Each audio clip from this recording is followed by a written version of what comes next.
नमः सिद्धेभ्यः।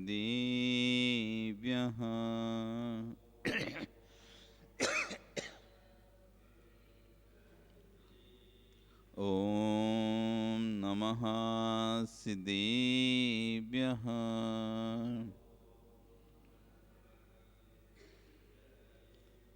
ॐ नमः सिद्धेभ्यः।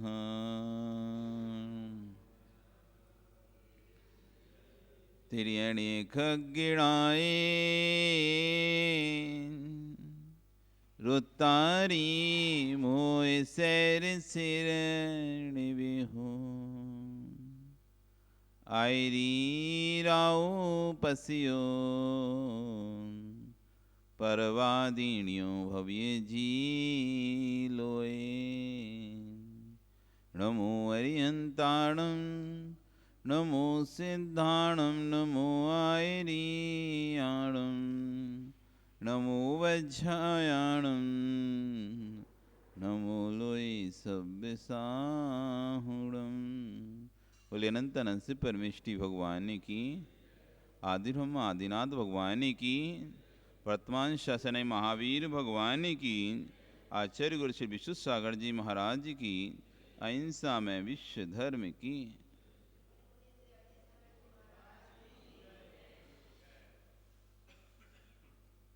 भगवान की भक्ति करने से, नाम का उच्चारण करने से दिन अच्छा जाता है। इसलिए जब मंगलाचरण हो, भगवान का स्मरण किया जा रहा हो, तो जितनी कंठ में तेज आवाज हो उतनी तेज आवाज से बोले जय जय जय। ऐसे ऐसे मारे गए हो सब नहीं। भगवान की भक्ति बोलने में चाहे ओम की ध्वनि हो रही हो, ओमकार की ध्वनि हो रही हो, चाहे जयकार की ध्वनि हो रही है। आज इसी का ही प्रसंग है। सम्यक दृष्टि चर्चा सर अपनी कैसा होता है सम्यक दृष्टि, कौन से अंग से सहित और कौन से मनों से रहित होता है सम्यक दृष्टि। प्रभावना अंग से सहित होता है सम्यक दृष्टि। जहां जहां धर्म की प्रभावना का कार्य होता है, उन सभी कार्यों में आगे रहता है सम्यक दृष्टि। अप्रभावना के कार्यों में हमेशा पीछे और प्रभावना के कार्यों में हमेशा सदैव आगे होता है सम्यक दृष्टि। आत्मा प्रभावनी रत्नत्रय तेजसा दान तपो जिन पूजाति सयो। आचार्य गुण कह रहे हैं आत्मा प्रभावनी है। पहले सम्यक दृष्टि अपनी आत्मा की प्रभावना के द्वारा अपनी आत्मा की प्रभावना करता है। व्रत संयम के द्वारा, नियम के द्वारा किसकी प्रभावना करता है? आत्मा की प्रभावना करता है। फिर आत्मा की प्रभावना हो जाने पर दान तपो जिन पूजा, दान देकर, तप कर कर, भगवान की पूजा कर कर, विद्या आदियों का उपयोग करके जिन शासन के महत्व को फैलाता। और हम जयकारा भी लगाएंगे तो ऐसे लगाएंगे जैसे 3 दिन से खाना ना खाया हो। घर में चिल्लाएंगे तो पूरी ताकत से चिल्लाएंगे, सामने वाले के कान जैसे फूटे हों। जब लड़ाई झगड़ा करोगे तो इतनी जोर से चिल्लाओगे अड़ोसी पड़ोसी सब सुन ले, तब ऐसा नहीं लगता कि सामने वाले धीरे बोल दें। धीरे से तो लड़ रहे, तेज लड़ने की क्या, तो बोलना ही तो है, तो धीरे धीरे लड़ ले रहे, प्यार से लड़ ले थोड़ा थोड़ा। वो कुछ बोले तो तुम भी धो लो धीरे से, तो नहीं। उस समय तो जितनी तीव्रता शरीर के अंदर होगी, जितना वेग शरीर के अंदर होगा, जितनी कसाय शरीर के अंदर होगी, पूरी कसाय के साथ चिल्लाते हैं। फिर ये बोध भी नहीं रहता कि अड़ोस को सुनाया जाएगा, पड़ोसी को सुनाई जाएगा, नीचे सुनाई जाएगा, ऊपर सुनाई जाएगा, कहाँ सुनाई जाएगा वो शब्द कोई को मतलब नहीं रहता। जैसे क्रोध में आप अब शब्दों को तेजी से बोलते हो, वैसे भक्ति में सुशब्दों को तेजी से बोलना चाहिए। अधिकतर सभा में देखा जाता है, अधिकतर लोग देखते हैं आवाज नहीं निकलती है। धर्म के क्षेत्र में जयकारा लगाने में आवाज नहीं निकलती है, शर्म आती है। शर्म आती है, अथवा ये सोच के वो बोल तो रहा है, बोलने दो उसे, ये सम्य दृष्टि के लक्षण नहीं। धर्म के क्षेत्र में सदैव जो आगे रहता है, जिसका मुख धर्म के क्षेत्र में बोलने में सदैव उच्च स्वर से निकलता है और अपशब्द बोलने पर अथवा अपरावना के क्षेत्र पर जिसके मुख मौन हो जाता है, वो होता है सम्यक दृष्टि। जिसे हर क्षण हर पल ये लगा रहता है, मेरी क्रिया से धर्म की अपरावना ना हो, वो होता है सम्यक दृष्टि।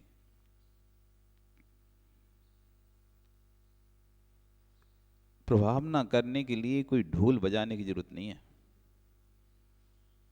प्रभावना करने के लिए कोई बैनर लगाने की जरूरत नहीं है कि जब हम ढोल बजाएंगे, बैनर बजाएंगे तभी जैन धर्म की प्रभावना होगी। आपका आचरण ही जैन धर्म की प्रभावना करता है।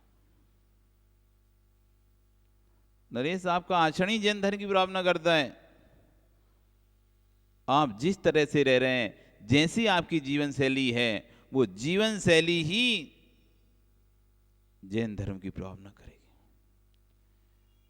दिगंबर साधु किसी भी मार्ग से निकल जाए, उसे चिल्ला चिल्ला के कहने की जरूरत नहीं मैं दिगंबर साधु जैन धर्म का प्रचारक हूं। उनकी मुद्रा ही, उनका शांत चेहरा ही जैन दर्शन की प्रभावना कर देगा। तुम निकलो तो कोई देखे भी ना, और एक जैन साधु निकल जाए किसी मार्ग से, कोई कितना भी काम में लगा हो, अपने काम को छोड़कर देखने खड़ा हो जाएगा।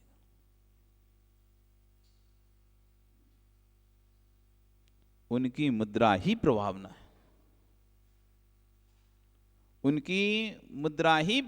है, फिर तो वाणी से और संबोधन कर दें तो और अधिक प्रभावना है। प्रभावना कोई अलग से कुछ चीज नहीं है। ऐसा आप जा रहे हो, ट्रेन आदि में बैठे हुए कहीं भी आप जा रहे हो, तो आपने वहां पर समय पे अपना डिब्बा खोल लिया। शाम के समय जैसी रात हो रही थी, आपने सोचा कि रात होने वाली है, 5 बज गए और आप अपना खाना खाना शुरू कर दिए। तो जितने आपके आसपास बैठे थे वो एक बार तो पूछ ही लेंगे, ना पूछेंगे तो अंदर तो उनके अंदर आ ही जाएगा, लगता है ये जैन परिवार है, कोई जैन परिवार है ये। तो दूसरे का जैन परिवार, तुमने कैसे पता किया जैन परिवार है? अरे हमने सुना है जैनी लोग रात में नहीं खाते हैं। 2 दोस्त बैठे हैं, देख रहे हैं कि एक ने डिब्बा खोल के खाना शुरू कर दिया है, दूसरे ने कहा ये पक्का जैन परिवार है। तो दूसरा पूछता है तुम्हें कैसे पता चला ये जैन परिवार है? अरे देखो ये अपना पानी साथ में लेके चल रहे हैं, ये अपना पानी अपना खाना साथ में लेके चले हैं और दिन ढलते ही ये खाना शुरू कर दिए। ये पहचान है जैनी की। कनक कलेवा छन्ना, ये जैनी के चिन्ह। कनक यानी आटा, कलेवा यानी नाश्ता, और छन्ना यानी कपड़ा। कनक कलेवा छन्ना, ये जैनी के चिन्ह। कहीं भी जाते थे तो थैले में छन्ना रखा रहता था, कहीं भी जाते तो थैले में छन्ना रखा रहता था।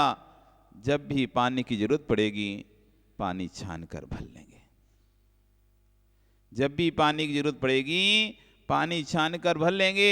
और जैसे ही तुम गलना लगाकर पानी छान कर भर रहे हो, किसी भी सार्वजनिक स्थल पर हजारों लोग खड़े हुए हैं, वो समझ जाएंगे जैन है।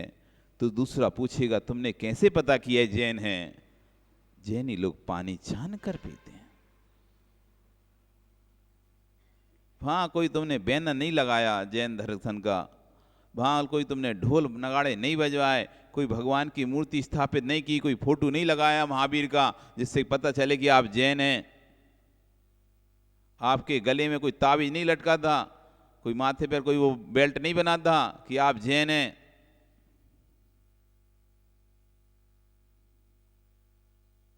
इस बात का अभिमान मत करो मैं जैन हूं। गाना गाते हैं ना आजकल लोग, अभिमान करो रे हम जैन कुल में जन्मे।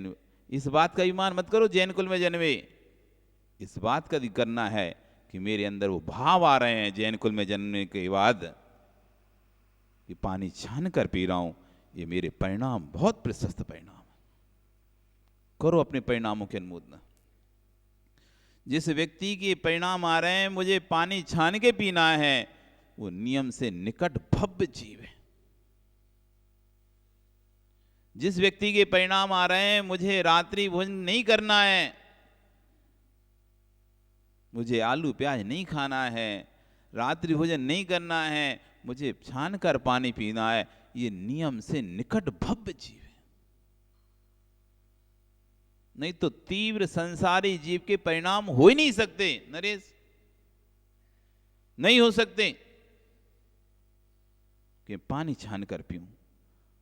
और जब पानी छान कर पीने के परिणाम नहीं हो पाएंगे तो सोचो शूद्र जल त्याग के परिणाम कैसे लेगा वो। जब पानी छानकर पीने के ही परिणाम नहीं हो रहे तो व्रतों को धारण करने के परिणाम कहां से होंगे उसके। यदि तुम्हारे पानी छानकर पीने के परिणाम हो रहे हैं, अपने आप को बिल्कुल मैं वास्तव में बहुत सौभाग्यशाली जीव हूं जो मेरे अंदर इस कुल में उत्पन्न होने के बाद, नहीं तो कुल में तो उत्पन्न हो गए लेकिन कुलाचार तो पता ही नहीं हमें। जैन कुल में उत्पन्न हो गए, कुलाचार नहीं पता, तो कैसे उस कुल का अभिमान कर रहे हो तुम। पहले उस कुल के कुलाचार का तो पता कर लो, इस कुल का आचरण कैसा है। यदि कुल के आचरण को पता नहीं किया तो आप कुल को दाग लगा देंगे। कुल के आचरण का बोध नहीं है तो कुल में दाग लगा देंगे, कुल भंगी कहलाएंगे आप। भंगी, भंगी समझते हो ना, कुल भंगी। इसको जैन कुल के आचार का ही पता नहीं है। जिसको जैन कुल के आचार विचार का बोध नहीं है वो जीव कभी भी जैन दर्शन की प्रभावना नहीं कर सकता। क्या करेंगे वो लोग प्रभावना जैन दर्शन की जो बिस्लरी का पानी गटर गटर पी रहे हैं।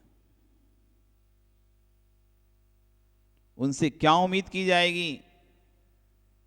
ज्ञान होना विषय अलग है और आचरण विषय अलग है। ऐसे ऐसे विद्वान मिल जाएंगे विनोद जी, ऐसे ऐसे विद्वान मिल जाएंगे तुम्हें जो गद्दी पर बड़ी बड़ी बातें करेंगे और रात्रि में चटकारे लेंगे। काजू पिस्ता बादाम ड्राई फ्रूट्स बिस्लरी का बोतल का पानी पीते दिख जाएंगे तुम्हें, वो विद्वान के नाम से प्रसिद्ध हुए, विद्वान के नाम से प्रसिद्ध हैं। कई बार क्या गुरुजी वहां पर गोष्ठी होती है, गोष्ठी संगोष्ठी जिसमें सभी विद्वान आते हैं। अब विद्वान क्या है, गृहस्थ पंडित वही विद्वान जो घर में रह रहे हैं, थोड़ा सांगानेर से पढ़ाई कर लिए, अध्ययन कर लिए, थोड़ा ज्ञान हो गया तो और विद्वत परिषद में नाम लिखा दिया अपना, तो विद्वान। अब जब संगोष्ठी होती तो विद्वत परिषद में अध्यक्ष को बोल दिया जाता है तो सब विद्वानों को बुला के इकट्ठा करना है, तो वो सब विद्वानों को बुलाता है। उस समय देखते हैं जब हम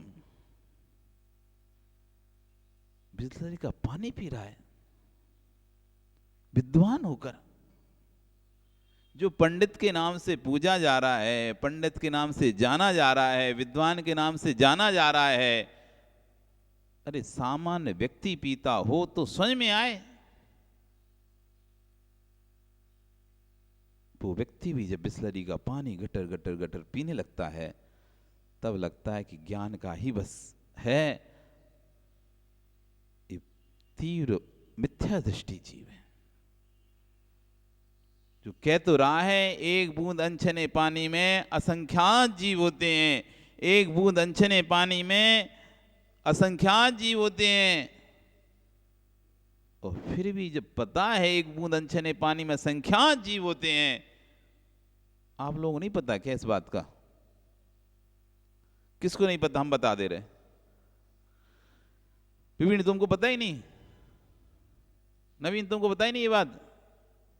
एक बूंद अनछने पानी में असंख्यात जीव होते हैं, पता है कि बात? नहीं पता ना? आज पता चल गई? आज पता चल गई नहीं चल गई? एक बूंद अनछने पानी में असंख्यात जीव होते हैं। वैज्ञानिक स्वीकार नहीं करते थे, अब वैज्ञानिक कह रहे हैं 36,500 जीव होते हैं एक बूंद पानी, अनछने बूंद की, वो भी स्थूल जीवों को उन्होंने काउंट किया, तब भी उन्होंने चलो 36,000 पर पहुंच गए, जितने पे पहुंच गए, लेकिन जैन दर्शन तो कह रहे हैं असंख्यात जीव होते हैं एक बूंद पानी में, तब भी पानी गटर गटर गटर पिए जा रहे हैं। क्या करेगा ये जीव जैन दर्शन की प्रभावना? कैसे बनेगा सम्यक दृष्टि? सम्यक दृष्टि तो करुणा का मूर्ति होती, करुणा की मूर्ति। वो किसी को दुखी उदास नहीं देख सकता, किसी को पीड़ित नहीं देख सकता। वो जब पंच इंद्री क्या एक इंद्री को भी पीड़ित नहीं देख सकता, कैसे अनछना पानी गटर गटर पी सकता है? नहीं पी सकता। पूछ रहे थे ना, सम्य दृष्टि हो जाएगा कोई व्यक्ति तो कैसे पता चलेगा? ऐसे पता चलेगा, आचरण से पता चलेगा। अंदर में सम्यक दर्शन प्रकट होगा तो बाहर में ये गुण प्रकट हो जाएंगे, आचरण प्रकट हो जाएंगे, सम्यक्त्वाचरण आ जाएगा उसके अंदर, सम्यक के रूप आचरण उसके अंदर प्रकट हो जाएगा। ऐसा कोई भी कार्य उसके हाथों से होगा ही नहीं जिससे अप्रभाव ना हो। उसका तो पूर्ण उद्देश्य रहेगा धर्म की प्रभाव ना हो। जिन शासन महात्म में, जिन शासन का महत्व फैलाएगा, अज्ञान तिमिरम व्याप्ति मपा कृत्य यथायथम, अज्ञान के तिमिर को नाश करवाएगा, यथायथम जैसे बने तैसे। जिन शासन महात्म में, जिन शासन महत्व को चारों ओर फैलाएगा, यही प्रभावना है। रात्रि में भी खाता होगा ना, तब भी सामूहिक स्थान पर रात में नहीं खाएगा। समय दृष्टि जीव है, यदि वो उसको रात्रि में भी खाना पड़ता होगा मजबूरी में, जान के नहीं खाएगा, वो मजबूरी में किसी कारण से, व्यवसाय के कारण से, उसकी नौकरी के कारण से, उसके सर्विस के कारण से उस समय पर आ ही नहीं पाता है जिस समय भोजन का समय रहता है, वो मजबूरी में उसके लगता है जब भी, लेकिन जब भी उसे समय मिलता है वो दिन में ही खाता है। लेकिन किसी सर्विस कारण, मजबूरी कारण वो रात में भी यदि खाना पड़ जाता है उसे, तो अपने घर में ही खाता है। सामूहिक स्थलों पर वो रात में भोजन नहीं करता है। वो अपने जैन दर्शन को जगह जगह नीलाम नहीं करता है। हमें लगता ही नहीं है, हम रात में जब शादियों में, पार्टियों में आप लोग जब जाते हो रात में खाने के लिए, आपको लगता नहीं कि आप जैन दर्शन को बेच के आ रहे हो? आपको लगते नहीं? हम रात में खाए, उससे धर्म का क्या संबंध है? हमने कौन कुछ हानि की है? किसी गाली थोड़ी ना दी है। आपने धर्म को ही तो लजाया रात में खा के। किसको किया लजाया बताओ तो? मैं जैन हूं, मैं जैन हूं। जैन शब्द लिख रहे हैं तो जैन शब्द का अर्थ भी तो समझो। जिना इति देवा जैना, जिन जिसका देव है वो जैन है। जो जिनकी मानता है वो जैन है। आप मानते हो भगवान की? नहीं मानते हो। फिर किस बात के जैन हैं आप? कहां से जैन हैं? किस तरह से जैन हैं? एक कारण बताओ तुम अपने अंदर, मैं जैन हूं इस बात को कहलाने का।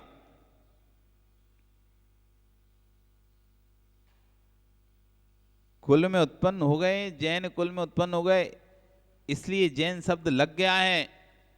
जैन कुल में उत्पन्न हो गए इसलिए जैन शब्द लग चुका है। लेकिन अपने आप से वास्तव में पूछ लो कभी, मैं वास्तव में जैन हूं? दूसरों को देखकर तो मैं कहता हूं अरे अरे ये जैन नहीं है, चु चु साइड हो, तुम जैन नहीं हो, तुम अमुक हो, तुम अमुक हो, तुम अमुक हो, मैं जैन हूं। कभी अपने आप से पूछो, मैं जैन हूं इस बात को कहने के लिए तुमने क्या पुरुषार्थ किया है? दबंगी से बोल के देखो ना, मैं जैन हूं। मनोज तुम यदि जैन हो, अनिल, अनिल नाम है ना तुम्हारा, अनिल तुम जैन हो, तुमने ऐसा कौन सा कार्य किया है जिससे तुम छाती ठोक कर कह सको मैं जैन हूं? कि अपने जीवन में ऐसा कोई कार्य है जो कोई और नहीं कर सकता? मैंने रात्रि भोजन त्याग किया है, मैंने अभक्ष का त्याग किया है, मैंने अनछने जल का त्याग किया है, मैं जैन हूं। मैंने अपने कुल के आचार का पालन किया है, मैं जैन हूं। ऐसा छाती सीना ठोक के बोल सकते हो क्या? नहीं बोल सकते। मरते दम तक एक काम जरूर कर जाना तुम,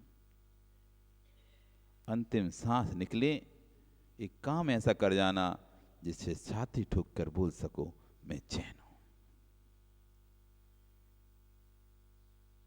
मैं जैन हूं।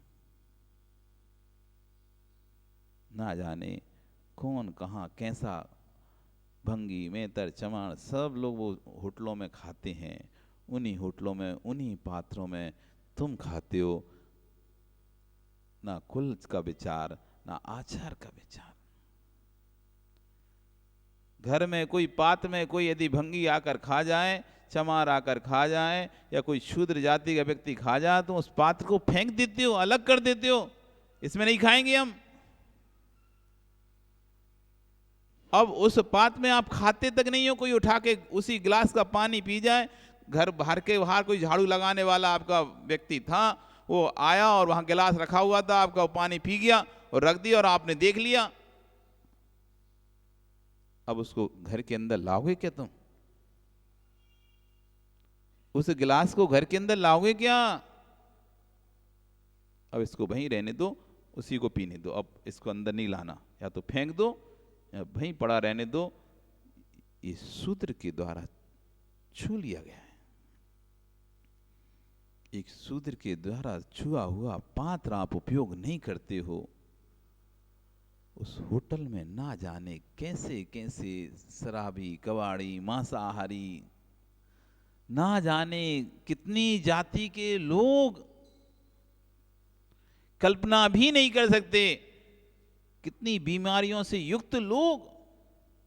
तुम क्या सोचते हो ऐसी ऐसी बीमारी लोगों को होती हैं जो खाने से फैलती हैं, छूने से फैलती हैं?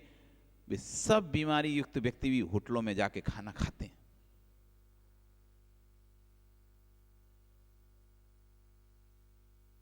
घर में तो इतना नाटक है, ऐसा साफ नहीं हुआ पात्र, वैसा साफ नहीं हुआ पात्र, सर्फ से धो, इससे धो, उससे धो, 4 बार धो, 3 बार धो, तब जाकर वापस उसको भोजन के योग्य बनाएंगे, पात्र को पुनः उपयोग करने के योग्य बनाएंगे। ये जूठा पात्र है। वो वहां तो उनको क्या है, पानी में प्लेटें हैं, जरा में साफ हो जाती हैं, एक बार में फेरी इधर डालते जाए, खट खट खट कर, कोई ज्यादा जरूरत नहीं है, रख दिए। तुम्हें सामग्री दिख रही है, ओहो कितनी अच्छी सामग्री है, कितने पात्र पर भी गौर करो। ये पात्र किस किसका पात्र है? ज्यादा खाने का शौक तो अपने बर्तन ले जाए करो घर से, भैया इसमें दे, इसमें थे हम कहाँ ये खाएंगे मंगी चमारों के बर्तनों में। शौक तुम्हें ज्यादा चढ़ रहा है खाने का तो अपने घर से पात्र लेके जाओ, ले जाओ बर्तन अपने, भैया हम दिन में नहीं खाएंगे, इनमें खाएंगे, लाओ रखो इसमें, ये लो हमारी थाली, निकाल के उसको दे दिए, इस थाली में लेके आना। जब वो अपनी तुम्हारी थाली में लेके आएगा ना, अरे ऐसा तो हमारे घर में ही बनता है, कोई अंतर ही नहीं दिख रहा। अपनी थाली में लाता, सजावट करके लाता, तो ऐसा लगता है कि अरे ऐसा तो हमने कभी खाया नहीं, अपने घर में देखा ही नहीं।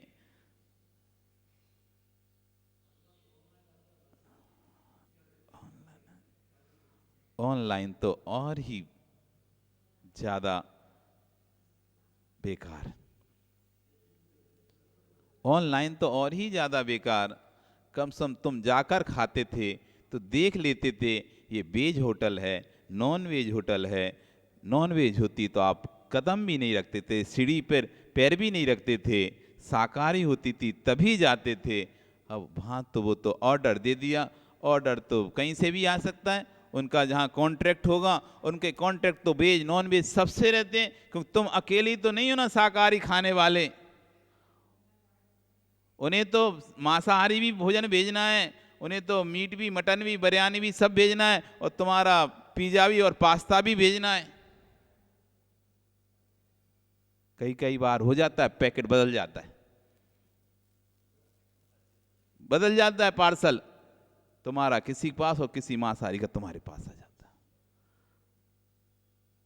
एक ही स्थान से दोनों चीज निकली हैं, एक ही बर्तनों से दोनों चीज निकल रही हैं, तुम्हें पता ही नहीं चल रहा ये चीज कहां कहां से होके आ रही है।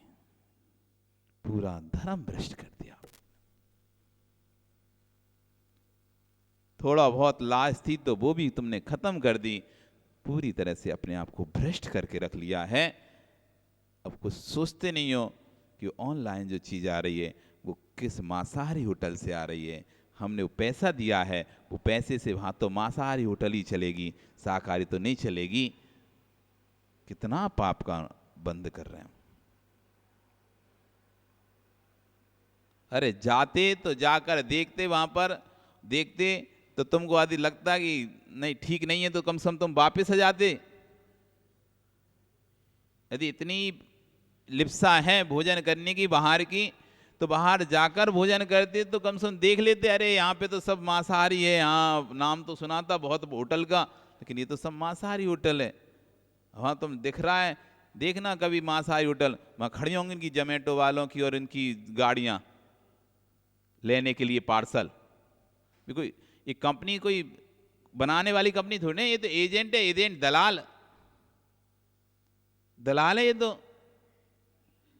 कस्टमर और क्या ना, क्रेता और विक्रेता के बीच की दलाल है।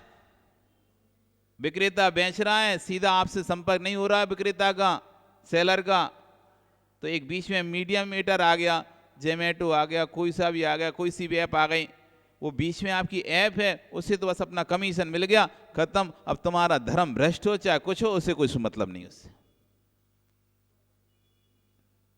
कोई मतलब नहीं उसे कि खाना कहाँ से पैक करके भेजना है, उसको तो बस अपने समय पर पैक करके भेजना। जो भी नियरेस्ट होगा, चाहे शाकाहारी हो नियरेस्ट, चाहे मांसाहारी हो नियरेस्ट, वहां से बनाकर उसको भेज देना है। ये अप्रावना चल रही जैन दर्शन की। आप जैनी होकर अपने कुल को, अपने धर्म को भ्रष्ट करते चले जा रहे हो। ये तीव्र मिथ्यात्व की पहचान चल रही है आपकी, ये दीर्घ संसारी जीव की पहचान है, ये छठवें काल में जाने के लक्षण है आपके।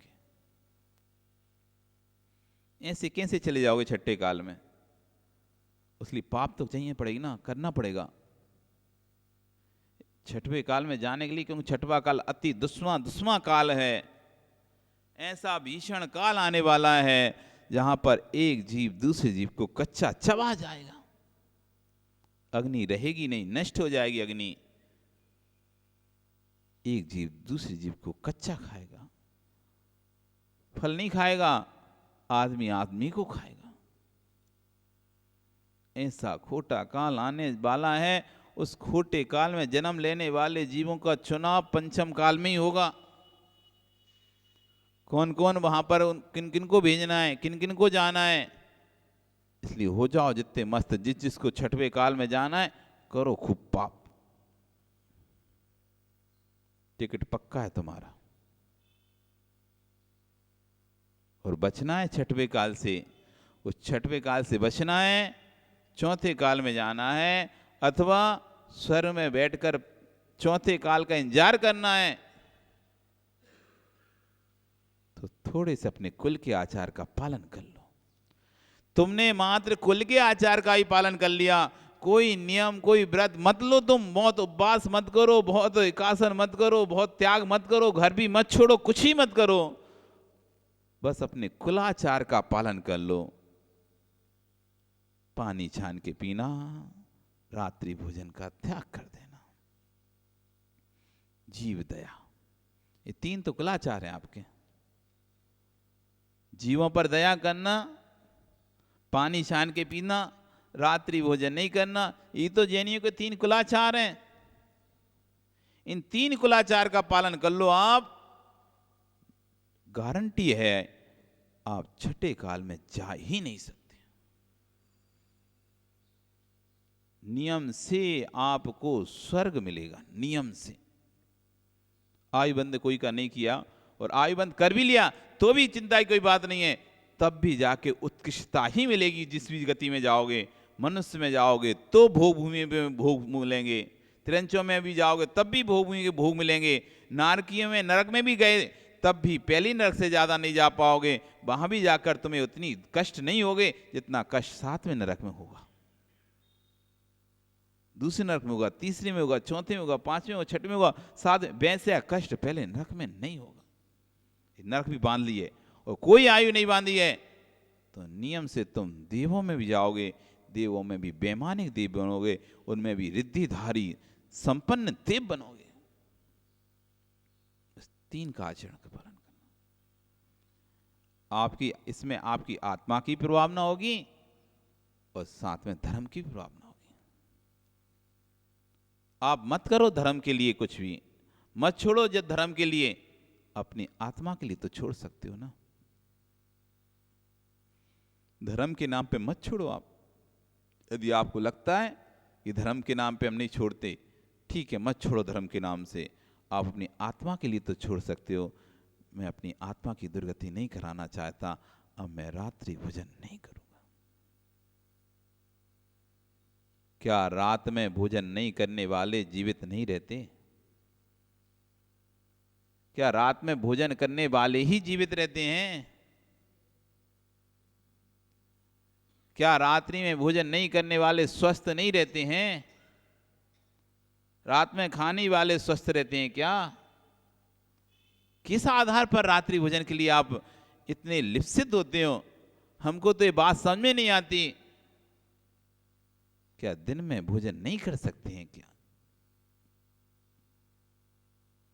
यदि दिन में भोजन करने की व्यवस्था नहीं बन रही तो एक बार भोजन कर लो, तब भी तुम स्वस्थ रहोगे, हष्ट पुष्ट रहोगे।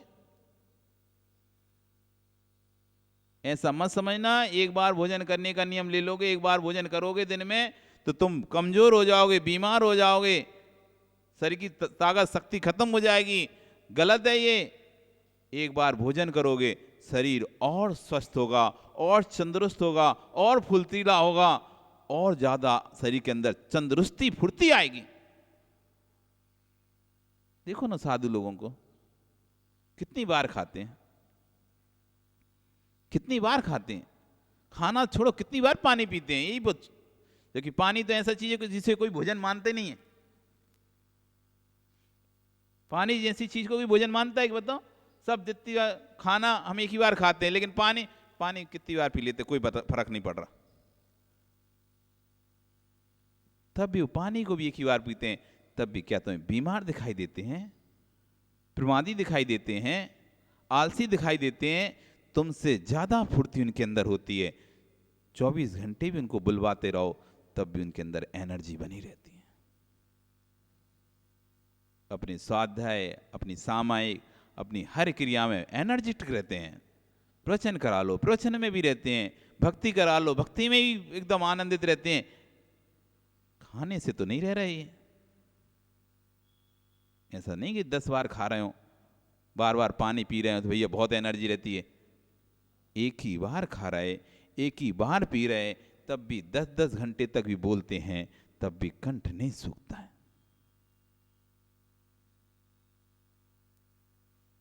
24 घंटे में एक बार लेते हैं, तब भी भूख से ऐसे तड़फड़ाते नहीं है, आज नींद नहीं आ रही, खाया नहीं आज खाना। तो अंतराय भी आ जाते हैं। 48 घंटे में भी जब भोजन मिलता है तब भी तड़प बेचैनी नहीं होती, वैसा ही स्वस्थ शरीर रहता है, हमेशा हष्ट पुष्ट शरीर रहता है। कोई ऐसे कुपोषण के शिकार से नहीं दिखाई देते तुमको।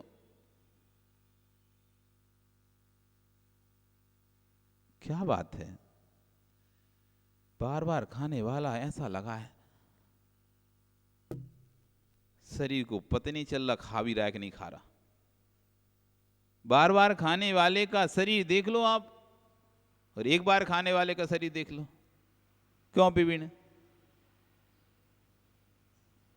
तुम्हारा शरीर देख लो,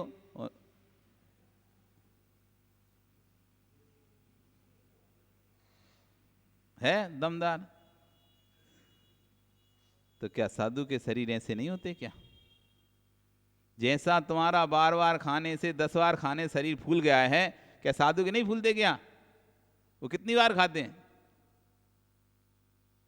एक बार में भी तो हो जाता है ना शरीर। अब शरीर की स्थिति ये, जिसका शरीर सही होना होता है, खाना भोजन लगना होता है, वो एक बार में ही लग जाता है। नहीं लगना तो 10 बार भी खाए तो शरीर को भोजन नहीं लगता। इसलिए रात में खाना कोई उचित नहीं है, किसी भी तरह से उचित नहीं है। ना तो विज्ञान की दृष्टि से है, ना जैन विज्ञान की दृष्टि से, ना तो जगत के विज्ञान की दृष्टि से उचित है, ना वीतराग विज्ञान की दृष्टि से उचित है। कोई भी विज्ञान, कोई भी डॉक्टर, कोई भी व्यक्ति रात्रि में खाना प्रिपेयर वो करेगा नहीं, अलाउ नहीं भी, रात में मत खाओ। भोजन भी एक मशीन है, शरीर भी एक मशीन है, इसको भी थोड़ा आराम दो। तुम दिन भर इससे काम लेते रहते हो तो मशीन खराब हो जाती है। उसको रात्रि में तो कम से कम विश्राम दो। अब रात्रि में 10 बजे खा रहा है, 8 बजे खा रहा है, 11 बजे खा रहा है, 12 बजे खा रहा है, और खा के फिर सो जाते हो। मशीन को आराम ही नहीं है। सुबह से उठ के फिर शुरू हो जाते हो, समय ही नहीं देते उसे। इसलिए रात्रि भोजन तो करना ही नहीं चाहिए।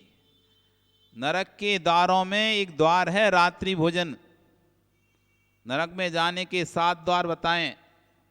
अचार मुरब्बा पहला द्वार, दूसरा द्वार है रात्रि भोजन। जो रात्रि भोजन करता है वो नरक के द्वार को में प्रवेश करता है।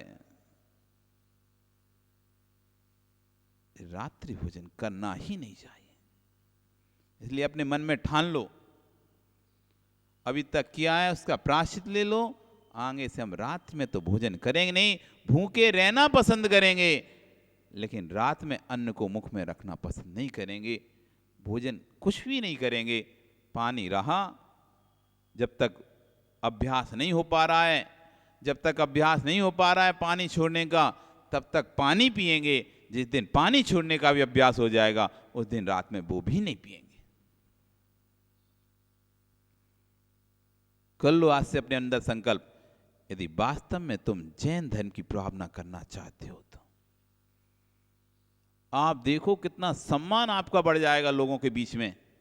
जिस दिन आप रात्रि भोजन का त्याग कर दोगे, कहीं भी जाओगे, दूसरे को पूछेगा नहीं, खा लेगा वो तो कोई दिक्कत नहीं, लेकिन तुमको 4 बार भैया रात हो रही है, फिर तुम खाओगे नहीं, भैया रात हो रही है आ जाओ जल्दी बैठ जाओ। 4 लोगों तुमको बाद में देंगे, पहले इनको खिलाते हैं, ये रात में नहीं खाते। ऑटोमेटिक आपका सम्मान बढ़ जाएगा। लोग आपको प्रथम पंक्ति में रखेंगे सबसे पहले। रात हो रही पहले इनको दो। कहीं घूमने भी जाओगे, कहीं बाहर भी जाओगे तो भोजन आएगा पहले, बाद में आ रहा है, थोड़ा सा पहले आया तो वो ढूंढेंगे उसमें से, भैया जो रात में नहीं खाते पहले वो आके खा लो। जो रात में नहीं खाते पहले उनको खाने दो, इनको खाना खिलाओ, बाद में और आ रहा है, फिर उनके लिए तो रात भी हो जाएगी, कोई बात नहीं है, कोई सम्मान ही नहीं उनके लिए। लेकिन जो रात में नहीं खाता, यह तुम पहले खा लो, बाद में वो लोग तो बाद में खा लेंगे, कहीं भी खा लेंगे, लेकिन आप रात में नहीं खाते इसलिए आप खाओ। कितना सम्मान बढ़ जाता है। हम जब LIC में थे तो जाते थे वहां पर, और हम बाजार का नहीं खाते थे, कोई भी बाजार का नहीं खाते थे। वो जो ब्रांच मैनेजर आदि जो भी और आते थे, बाहर से मैनेजर आते थे, वो हमको देखते थे, इतनी कम उम्र में तुम बाजार का नहीं खाते, और फिर कैसे एजेंट हो तुम? अब एजेंट का मतलब तो जगह जगह जाना होता है, और दिन भर घूमेगा तो क्या भूख नहीं लगती? खूब भूख लगेगी। तो भूख लगी तो कहाँ खाएगा? घर में बैठा हुआ रहेगा तो कभी खा ही नहीं पाया। घर में तो क्या एक बार खा के निकल गया, अब तो दिन भर तो मार्केट में ही घूमना है ना। तो भूख लगेगी, प्यास लगेगी, ना तुम पानी पीते, ना तुम यहां कुछ खाते हो, कैसे तुम अपना व्यापार करते होगे? कैसे लोगों से मिलते होगे? तो हमने उनको कहा, ये हमारी बोतल रखी हमारे बैग में, जब प्यास लगती तो पानी पी लेते हैं। खाने का तो नहीं, खाने का तो ऐसा नहीं है, बस हमको तो बस घर से खाना खा के निकलते हैं, और शाम को कहीं भी हों घूम घाम के शाम को पहुंच जाते हैं, फिर शाम को फिर खा लेते हैं। भूख ही नहीं लगती बीच में हमको। बड़ा आश्चर्यचकित था कि तुमको बीच में नाश्ता नहीं लगता, तुमको बीच में भूख नहीं लगती। उम्र कितनी सी? 22 साल 23 साल की उम्र थी उस समय। तुमको भूख नहीं लगती, तुमको बिल्कुल भी खाने की इच्छा नहीं होती बाहर? मैंने कहा नहीं है, हमको तो बिल्कुल भी खाने की इच्छा नहीं होती। और इतना सब नाश्ता आता था, जब मीटिंग होती थी कुछ भी होती थी, खूब नाश्ता आता था। तो हम तो अपने बैठे रहते, कुर्सी खाते नहीं थे। तो अलग से, अरे इसके लिए काजू मंगवाओ, इसलिए ड्राई फ्रूट मंगवाओ, ये नहीं खाएगा, ये तो खा सकते हो ना? मैंने कहा हाँ ये खा सकते, ये खा सकते हैं। वो नहीं खाएंगे हम, जो बाजार से बन के आया है। तो वो अलग से मंगवाता था। सब लोग हमको देखते थे, हम तो 5 रुपया का समोसा खा रहे हैं, ये 50 रुपया का काजू खा रहा है। कितने का समोसा? 5 रुपया का समोसा। अब उनकी प्लेट में रहते थे 5 रुपए के समोसे और थोड़ा सा कोई नमकीन मिक्सचर बस।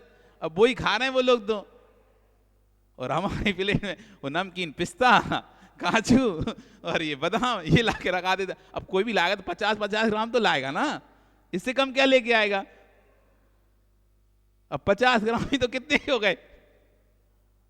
एक काजू 50 ग्राम लिया, 50 ग्राम पिस्ता लिया, 50 ग्राम बादाम लिया, 150 ग्राम हो गया। तो अब इतने से ही लगे हैं, लेकिन वे हो तो 200 रुपए के गए, 300 रुपए के गए। वो सामान देखने में लग रहा है थोड़ा थोड़ा सा आया है, 300 हो गया। उन्होंने 10 रुपए का खाया, शरीर को लगा ही नहीं। हमने वो 50-50 ग्राम खाया, पूरे शरीर को पौष्टिक बना गया, स्वस्थ बना गया, तंदुरुस्त बना गया। कठोर रहना पड़ेगा, कई बार खाने नहीं मिलेगा, भूखा रहना पड़ेगा, भूखा रह लेना, लेकिन रात में मत खाना। जिस दिन दोनों अपने अपने मन में विचार बना लोगे, आज से मुझे रात में नहीं खाना, फिर देखना कितना आनंद आता है आपको। रात के संबंधी सारे संकल्प विकल्प खत्म हो जाएंगे आपके, रात्रि भोजन संबंधी। और तुम यदि नियम ले लो तो सोचो घर में कितनी शांति हो जाएगी। जो जीव रात में तुम्हारे लिए, सिर्फ मां तुम्हारे लिए बना के रखना पड़ता था, उसे तुम्हारे लिए इंतजार करना पड़ता था कि आएंगे रात में खिलाएंगे, बैठे हैं इंतजार कर रहे हैं, ना मंदिर जा पा रहे, ना पूजा कोई वो कर पा रहे, स्वाध्याय ना सामने कुछ नहीं कर पा रहे, बस इसीलिए बैठे हुए हैं कि आएगा परमेश्वरा, गरम करके बना के खिलाएंगे उसे, फिर सोएंगे, फिर ये करेंगे, फिर वो करेंगे। वो व्यक्ति कितना आराम हो जाएगा उस व्यक्ति को। दिन में ही भोजन करके निपट गए, अब रात आराम से शांति से धर्म ध्यान में लगाओ। 6 बजे खत्म, साफ सूफ माज मुझ के अपने चौके में लगा दो ताला, काम ही नहीं है कुछ, अब काम ही नहीं है। कभी आपके घर में ऐसा होता है क्या 6 बजे बंद हो जाता है? हम तो अपने घर में यही देखते थे, 5 बजे सब आ गए, खा पी लिया, 6 बजे तक मजमजू के सब साफ। अब तो सीधी रात को 8 या 9 बजे जब आते थे तो चाय या दूध जो भी था बस वो पिए और सो जाते थे। बाकी कभी ऐसा देखा ही नहीं हमने कभी कि पूरी रात भर चल रहा है या सुबह से चल रहा है और रात भर तक चल रहा है, कंटिन्यू बंद ही नहीं हुआ कभी। सुबह भी बंद था, 12 1 बजे तक खत्म, बंद। अब तो सीधा 5 बजे खुलेगा। खा पी के सब 11-12 बजे फ्री। अब 1 बजे तक बर्तन वर्तन सब साफ होके सब वो रखे हो गए। अब सब अपने आराम करो, सो बढ़िया, और 5 बजे फिर आ जाना, फिर खाओ पियो, और 6 बजे तक सिर्फ साफ सूफ करके बंद जी फ्री। खूब भगवान की भक्ति करो। शाम को माता जी महाराज आ रहे हैं, किसी को बंदिश ही नहीं थी कि भाई उसके लिए खाने के लिए रुके हैं, इसके लिए रुके हैं। खूब आरती करो, खूब भगवान की भक्ति करो, खूब जो करना है स्वाध्याय सामय, रात तक 8-8 बजे तक 9-9 बजे तक लगे रहो, कोई दिक्कत नहीं। सुबह भी आराम तक खूब, दोपहर में भी प्रवचन खूब। कभी ऐसा लगता नहीं थी व्यापारी अपना व्यापार कर रहा है, सब कुछ व्यवस्थित चलता है। यदि जो व्यक्ति दिन में भोजन करता है उसका परिवार कितना व्यवस्थित रहता है। समय से 11 बजे खाना खा लो, नियम से 5 बजे भूख लग जाएगी। आप समय पे 11 बजे खाना खा लो। कितना डेली रूटीन, कितना आप चाहें तो सही कर सकते हैं। आप अपने हाथ से अपना रूटीन बिगाड़ें। सुबह उठते हैं, यहाँ भगवान की भक्ति करके जाते हैं, 9 बजे तुम्हें भूख लगती है, नाश्ता कर लो, कोई बात नहीं। आपने नाश्ता कर लिया, 2 घंटे वो नाश्ता चलेगा, 11 बजे खाना खा लो। 11 बजे आपने खाना खाया, 5 घंटे उसको पचने मिल गए, 5 बजे फिर भूख लग जाएगी, 5 बजे फिर खाना खा लो। अपना व्यापार भी जाओ और समय। अब हम एक टाइम खा रहे हैं सुनील, और ऐसे टाइम पे खा रहे हैं, ना सुबह है वो ना शाम है, बीच में अटक गए। अरे ना वो सुबह का भोजन है, वो शाम का भोजन है, अब वो कहाँ जाएगा वो? नहीं, व्यवस्थित जीवन को, वो शरीर स्वस्थ रहता है, शरीर का रूटीन स्वस्थ रहता है, उसको समय मिलता है, हर चीज को गैपिंग मिलती है, पचाने का, काम करने का। और आपको भी कितना आसान है। सुबह नाश्ता किया, अब फ्री हैं, 2 घंटे व्यापार में स्थिर करके नहीं, फिर 11 बजे आके भोजन कर लिया। अब दिन भर व्यापार करो, तुम खूब व्यापार करो। ना घर वालों को चिंता कि 2 बजे परमेश्वर आएगा खाना खाने, 1 बजे आएगा, 3 बजे आएगा। अब पूरे बैठे हैं 12 बजे से 3 बजे तक पूरा समय बस इसी इंतजार में कि घर में इसको खाना खिलाना है। कोई 1 बजे आ रहा है, कोई 2 बजे आ रहा है, कोई 3 बजे आ रहा है। अरे पूरा तुमने समय अपना तो बर्बाद कर दिया, सामने वाले का भी धर्म ध्यान से बर्बाद कर दिया समय। तुम एक बार सारे लोग खा जाते शांति से, तो दूसरा कम से अपना धर्म ध्यान तो कर सकता था। तुम उसके धर्म ध्यान में बाधक बन रहे हो, तीव्र घोर पाप का बंद कर रहे हो, अंतराय कर्म का बंद कर रहे हो। आपके कारण से दूसरा व्यक्ति धर्म ध्यान नहीं कर पा रहा, क्योंकि आपने ऐसा बना के रखा है, कोई 12 बजे आ रहा है, तो कोई 1 बजे आ रहा है, तो कोई 2 बजे आ रहा है, तो कोई 3 बजे खाने आ रहा है। तो जो बैठा हुआ है दूसरा जीव, वो सबका इंतजार ही कर रहा है, अब खिलाएगा, अब आएगा, अब आएगा, अब आएगा। एक बार समय निश्चित कर दें, इस समय सबको भोजन करना है, खत्म। कम से कम एक बार में सभी जीव निपट जाएंगे। घर के और कार्य, धर्म का कार्य आसानी से कर सकते हो, अपना भी प्रार्थना कर सकते हो और दूसरे की धर्म की प्रार्थना कर सकते हो। आपके इस आचरण को देखकर, अरे तुम्हारे घर में इतना अच्छा रूटीन है, हमारे घर में तो हम दिन भर लगे रहते हैं, सुबह से लेकर शाम तक खाने खाने में दिन निकल जाता है। 3 बजे इधर खत्म हुआ, 5 बजे से फिर शाम का चालू हो गया। ये 2 घंटा मिले तो उसमें सो गए। कोई धर्म ही नहीं है, कुछ सोचो भी तो कुछ धर्म ही नहीं है आपके पास। 12 से 3 ये लगे रहे, और 2 घंटा मिले तो सो लिए 5 तक, 5 से फिर 8-10 बजे तक फिर लगे रहे। ये कौन सा रूटीन? अपने जीवन को व्यवस्थित करना सीखो। जिसका जीवन व्यवस्थित है, जिसकी चर्या व्यवस्थित है, वही धर्म की प्रार्थना कर सकता है। जिसका जीवन ही व्यवस्थित नहीं है, जिसकी चर्या ही व्यवस्थित नहीं है, वो क्या धर्म की प्रार्थना करेगा? वो तो जब भी करेगा अप्रार्थना ही करेगा। ये तो कोई समय ही नहीं है भोजन का रात में। इसलिए ठान लो अपने जीवन में आज एक संकल्प, और ये भी बात पक्की है, जब तक तुम संकल्प नहीं लेते तब तक तुमको समस्याएं दिखती हैं। जिस दिन तुम संकल्प ले लेते हो, सारी समस्याएं दूर हो जाती हैं। क्या नरेश, तुम्हें जब संकल्प ले रहे तो उसमें लग रहा था कैसे होगा पालन, कैसे होगा पालन, कैसे करेंगे, कैसे करेंगे, लेकिन तुमने कठोर होकर ले लिया, नहीं अब जो होगा सो देखेंगे। अब सब पल रहा है, नहीं पल रहा? क्या रिश्तेदारी नहीं चल रही क्या? अब क्या रिश्तेदारी से कट गए हो? क्या रिश्तेदारों से जाते हो तो रिश्तेदार अपने आप तुम्हारी व्यवस्था अलग से करते नहीं करते? अब कि नहीं, वो नरेश आ रहे हैं तो उनके लिए अपन अलग से भोजन बना कर रख दे रहे। चाहे तुम शादी में जाते हो, पार्टी में, फंक्शन में, कहीं भी जाते हो, चाहे महाराजों के दर्शन करने जाते हो, तो लोग भैया नरेश जी को अलग से चौके में भेज देंगे, बाकी सब अपन इधर भोजनालय में खा लेंगे, लेकिन सभी चिंता करके कि भोजन चौकी में व्यवस्था करके उनकी आते हैं, फिर सब उधर जाएंगे।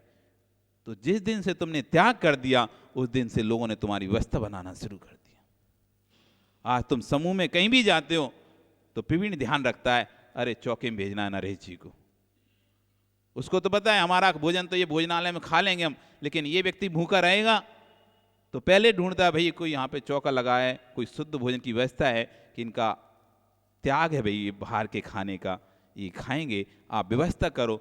जब तक व्यवस्था नहीं होती तब तक सामने वाला आपकी व्यवस्था में लगा रहता है। जब व्यवस्था तुम्हारी हो जाती है फिर निश्चिंत होकर, फिर अब ठीक है इनकी व्यवस्था हो गई, अब अपन चलते हैं। तुम्हारी व्यवस्था में पूरा जितने लोग गए वे सब लोग लगे रहते हैं। एक बार तुमने हिम्मत करके कर दिया तो अब सब व्यवस्था ऐसी। नबीन तुम हिम्मत कर लो, खाने नहीं है मैं तो रात में, अब जैसे भी होगा हम दिन में ही खाएंगे, जब भी खाएंगे दिन में ही खाएंगे, निकाल के आएंगे समय, व्यापार को रोक के आएंगे, बंद करके आएंगे, जैसा भी करके ग्राहकों को बोल के आएंगे मेरा समय नहीं है। हम रहते थे तो घर में, तो हम तो दुकान 5 बजे कितने ग्राहक आए रहे हैं, भैया रुको बैठो आधा घंटा बैठना है, हम खाना खा के आते। वो कहते हाँ सेठ जी रात हो रही है आप जल्दी खाना खा के आओ। ग्राहक भी समझता है कि सेठ जी रात में खाना नहीं खाते, वो भी हम भूल भी जाते थे व्यापार करते करते कि टाइम हो रहा है, वो याद दिलाता था सेठ जी आपके भोजन का समय हो रहा है, आप भोजन करे आओ पहले। फिर हम तो बैठे भी आधा घंटे, उन्हें थोड़ी ना कोई दिक्कत है, आधा घंटे गप सब कर लेंगे, इधर उधर कर लेंगे, क्योंकि उन्हें पता है कि इनके भोजन का समय, यदि नहीं करेंगे ये भोजन, इनका भोजन चूक जाएगा, उससे खुद दुख होगा, मेरे कारण से इनका भोजन चूक गया है। वो खुद ही आपको सबसे पहले आगे करके, नहीं आप जाओ भोजन करके आओ। फिर हम जब तक इंतजार करते, क्योंकि उसके पास इंतजार करने का वाजिब कारण है ना, सॉलिड कारण इंतजार करने का, इसलिए उसे इंतजार करने में दुख नहीं होगा। व्यक्ति को इंतजार करने का यदि कोई ठोस कारण दे दो, इंतजार करने में दुख नहीं होता, उसे खुशी खुशी इंतजार करता है। यदि आप इंतजार करने का कोई ठोस कारण ना दें और फिर इंतजार उसे कराएं तो उसे दुख होता है, यार सेठ जी आप फालतू में हमको इतनी देर बैठा ले रखें। यदि आपने उचित कारण दिया, भाई मैं रात में नहीं खाता, मैं खाना खा के आऊं, वो खुद ही कहेगा नहीं नहीं आप खाना खा के आओ, मैं जब तक बैठा हुआ हूं अथवा अपना दूसरा काम करके आता हूं, आप चिंता नहीं करो मैं आ रहा हूं। हमारी कमजोरी, हमको लगता है ग्राहक चला जाएगा, ग्राहक चला जाएगा, ग्राहक कहीं नहीं जाएगा, वो कह के जाएगा आप सेठ जी खाना खाओ, मैं दूसरी दुकान से अपना काम निपटा के, जब तक वो जो बाद में जाता वो मैं अभी निपटा आता हूँ, आप भोजन करके आओ। हमारी कमजोरी है, हम ही नहीं कर पाते अपने आप में कंट्रोल, हम ही अपने सख्त निर्णय नहीं ले पाते, और जो निर्णय लेना नहीं सीखा वो कभी जीवन में आगे बढ़ना नहीं सीखा। इसलिए निर्णय ले लो आज अपने जीवन में। सुनील जैसे बड़े भाई ने निर्णय ले लिया, तुम भी निर्णय ले लो। ज्यादा से क्या होगी, हम थोड़ी देर के लिए शटर लटका के चले जाएंगे दोनों एक साथ। रात में भी तो घर में जाते हैं तो कैसा तो नहीं है, रात में जाते हैं तो एक बैठा रहता है पूरी रात, दूसरा घर में रहता है, तब भी तो शटर बंद करके, तब भी तो रात में घर में पहुंचते हैं दोनों एक साथ। तो भोजन के समय भी हम दोनों एक साथ पहुंचेंगे, शटर बंद रहेगी, लोग यही कहेंगे भाई उसके भोजन का समय है, अभी 1 घंटे बाद फिर खुल जाएगी, फिर खुल जाएगी 1 घंटे बाद, अभी भोजन का समय है। भोजन का समय होते तो हम सारे नौकरों को बिठा देते बाहर, जब कोई नहीं होता तो घर में, तो सब जितने नौकर थे उनको बोलते बैठो बाहर, और शटर बंद किए, कोई आए तो उसको बोल देना सेठ जी भोजन करके आ रहे हैं अभी, तो सब बाहर बैठ जाते थे लाइन से, शटर हम बंद करके अपने भोजन करने चले जाते थे, और फिर आते थे जब तक तो ग्राहक भी बैठे रहते थे, क्यों भोजन का इंतजार, बता दिया ना क्यों बंद है, ये कारण भी दे दिया, ये शटर क्यों बंद है, इसलिए बंद है, किसी की छुट्टी भी नहीं की, सबको भैया 2 मिनट के लिए सब बाहर जाओ, दुकान खाली करो, तो टेंशन नहीं कि भाई कोई सामान उठा लेगा, धर लेगा, कुछ कर लेगा, 2 मिनट है, शटर लगाई, ताला लगाया, अभी आते हैं, बोल देना जो भी आए सो भोजन करने गए, और आए फिर दुआ से खुल चलने लगा। तो ऐसे जब हम अपने आप में दृढ़ हो जाते हैं तो शाम का समय, ये फिर बहाना खत्म हो जाता है कि शाम को समय नहीं मिलता, लेट हो जाते हैं, दिक्कत हो जाती है, नहीं, 5 बजे हमारी शटर बंद, सब लोग बाहर बैठो, कहीं नहीं जाना, आधा घंटे में आता हूं। और जल्दी से भोजन की और आके फिर खोल ली। अंदर से स्वयं को मजबूत होना पड़ेगा। जब स्वयं अंदर से मजबूत होंगे तो नियम से आप सुनील दिन में भोजन कर सकते हो। इधर दोपहर में 11 बजे करो, इधर शाम को 5 बजे करो। देखो तुम्हारा शरीर कितना स्वस्थ रहता है। नवीन, स्वस्थ रहोगे तुम, स्वस्थ, शारीरिक स्वस्थ भी रहोगे, मानसिक स्वस्थ भी रहोगे, सारे प्रकार से स्वस्थ रहोगे। जो दिन में भोजन करता है वो शारीरिक मानसिक दोनों प्रकार से स्वस्थ रहता है। यही प्रभावना है, यही जैन दर्शन का प्रभावनांग है कि जैन धर्म के जो कुलाचार हैं उनका पालन कर प्रारंभ कर दो। यही जैन धर्म की प्रभावना और सम्यक दृष्टि इसी प्रभावनांग का पालन करता है। आपका समय हो गया, कल फिर आओगे, कल फिर आओगे तो और चर्चा करेंगे। पंच गुरु भत्तो संसारी भोग शरीर निबढ़ना। जो सम्यक दृष्टि जी होता है संसार भोग शरीर से विरक्त होता है, पंच गुरुओं का भक्त होता है। इसकी चर्चा करेंगे। बोलिए भगवान महावीर स्वामी की। जिनवाणी स्तुति।